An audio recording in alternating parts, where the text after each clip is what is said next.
One of the things we remember on Remembrance Sunday is how choices were made with such strong conviction that they were followed through no matter what the cost.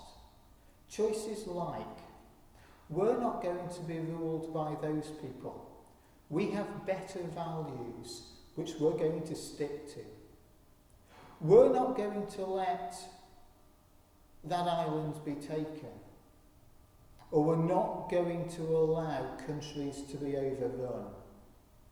And that conviction was going to be carried through no matter what the cost. And of course today we concentrate on the cost. There's always a cost to doing what's right. And that's what we see in our passage this morning from Joshua chapter 24. God had given the people of Israel a land in which to live, and now they had to decide how they were going to live in it. Were they going to follow God's ways, which were just and righteous, or were they going to follow other gods, other ways, which were not? They had to decide. The two were mutually exclusive, and therefore there was a cost.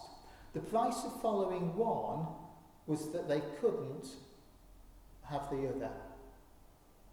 Joshua, the leader of the people, had made his choice. He declared, "As for me and my house, we will serve the Lord." But what about everybody else? Well, of course, they all said, "Yes, us too." But did they mean it? Had they really considered the cost? Or were they saying yes too quickly, almost too glibly? Joshua was a military leader. He knew that if you commit yourself to something tough, you can't change your mind halfway through. So in verses 19 and 20 we read this. Then Joshua warned the people, "You're not able to serve the Lord, for he is a holy and jealous God. He will not forgive your rebellion and your sins. If you abandon the Lord and serve other gods, he will turn against you and destroy you, even though he has been so good to you." God was not going to allow evil to go unchallenged. Now, these other gods were the ideas and the guiding principles of the nations around Israel at the time, whose wickedness equalled, if it didn't exceed, many of the tyrannical regimes that we've seen in recent history. And that was the choice the people of Israel had. Follow God, who would lead them in ways that are righteous and just, or get involved in things that are not, things that oppose the good. Now, I should say a little bit about where it said, God will not forgive. That is not a general teaching about forgiveness. We see throughout the Bible that God is always willing to forgive anyone who repents, who comes back to him. This comment refers to a particular sin of blatantly denying God. It says, if you abandon the Lord and serve foreign gods. It means, give up on God and not come back.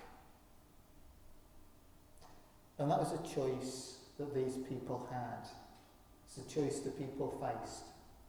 Well, they made that choice. They went with Joshua. They chose to follow God and to give up all the contrary influences which would stop them. And that came with a price. They were not going to live like all of the other people anymore. They were going to focus on doing what was right. And perhaps Remembrance Sunday is a good time for us to ask ourselves, well, what about us? Are there, in a sense, other gods or values or ways of thinking we're tempted to follow? Things that at best would hinder us from following God's ways, and which might too easily make us quietly complicit in things that are contrary to those ways, things that are contrary to what is just and right. God's people have always had a choice.